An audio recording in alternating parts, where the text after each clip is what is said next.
So kabayan, pansin nyo na rito yung street. Ayan, street ng Santo Niño. Hello once again, kamusta po kayo? Welcome back po sa ating munting channel, Ramotalk TV po. Kamusta po kayo? Na may nasa mabuti po kayong kalagayan. Tara po, samahan niyo po ako. Mag-update po tayo. Dito po tayo sa NLEX SLEX Connector Project. Ayan, papunta na po ng ano yan, ng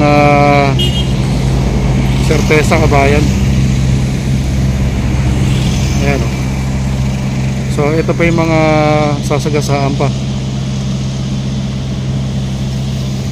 ng NLEX SLEX Connector Project. Ayan, shoutout sa mga kababayan natin dito sa lugar ng Santo Niño, sa may Biata.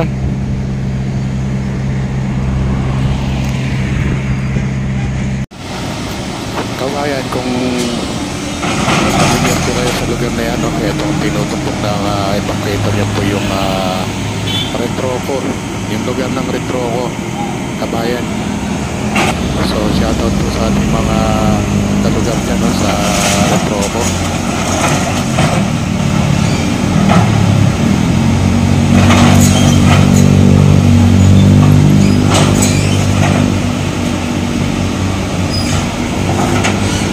So once again kabayan, update po tayo. Ito po yung NLEX SLEX Connector Project na mga ilang meter lang yan. Ano po yan, Santo Niño na po yan.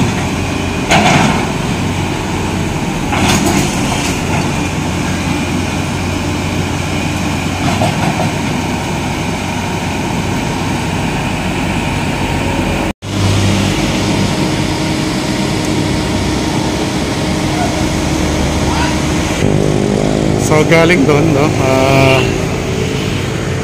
Ito, open na yung ano, open na yung Santo Niño Street, oh.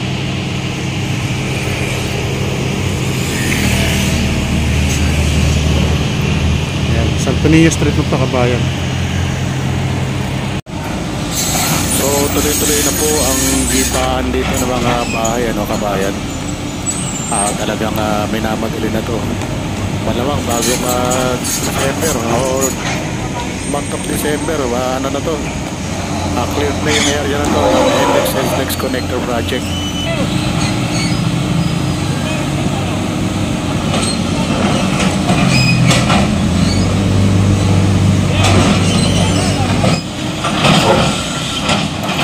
May mga ngilan-ngilan din, no, ayon sa ating mga source dito. May mga ibang bahayan pa po ang nagipag-negotiate para mabayaran po ang kanilang lupa at bahay. So shoutout po sa ating mga kababayang OFW. Ayan, at Luzon, Visayas, Mindanao, sa mga kababayan natin na lumipat na, no, sa parte ng Cavite, Bulacan. So ito po yung pinanggalingan nyo, no, yung area nyo dito po sa lugar ng Pandakan.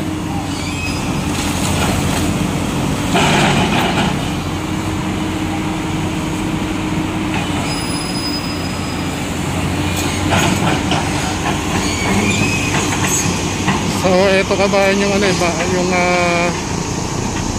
Retroco. Ayan ang Retroco, yung lugar na to.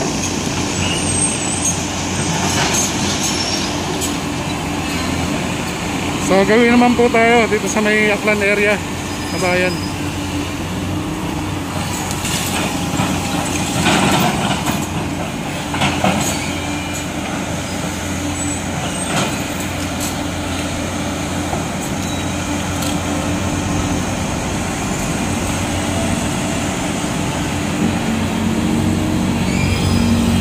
So after ng Super Typhoon, ang Super Typhoon Tino at Uwan, so ito tuloy-tuloy na po yung clearing operation ng NLEX SLEX Connector Road dito po sa Pandakan area.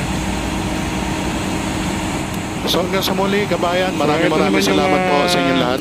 Santa Maria kabayan, San Jose.